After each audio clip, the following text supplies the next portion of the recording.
This is Hannibal here from thehannibaltv.com with a daily combat sports news update.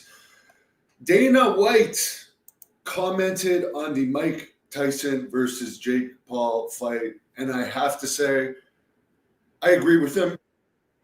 He said that he said he was wrong about Tyson. He was concerned about Tyson's health, and Tyson had told him, "Don't worry, I'm going to be fine. This guy can't do anything to me." Obviously, he didn't get hurt in the fight.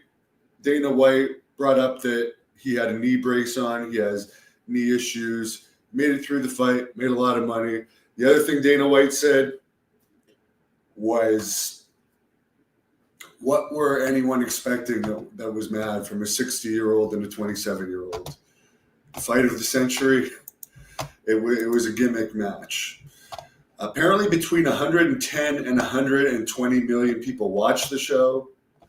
The other thing, Dana White says that's all Mike Tyson. And I mean, Jake Paul played a great heel in this.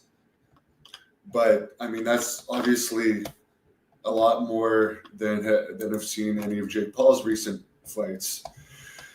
Apparently, the first WWE Raw on Netflix is going to be January 26, 2025.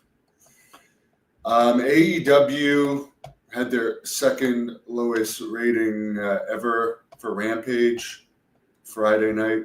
Only 186,000 viewers. They only ever did one lower than that, 172,000 viewers. 0.06 rating.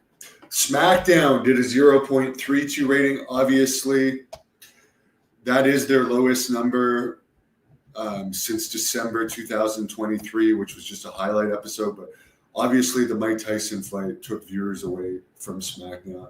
Roman Reigns was on that episode.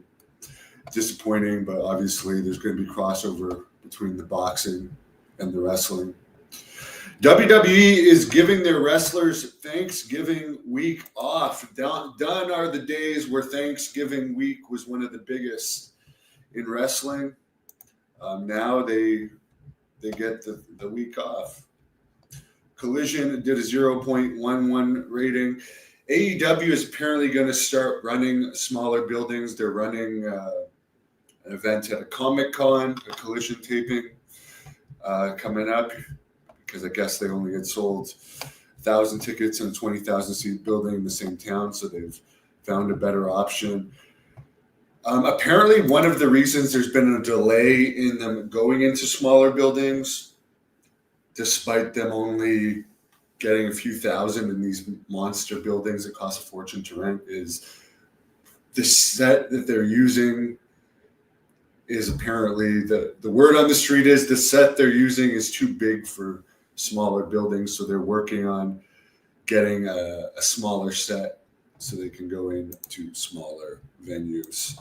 So that's it for the news today. I did an interview with Northeast Wrestling legend King Kalua a couple days ago. Talked about wrestling. Rick Rude, Iron Sheik, Sergeant Slaughter being in the AWA.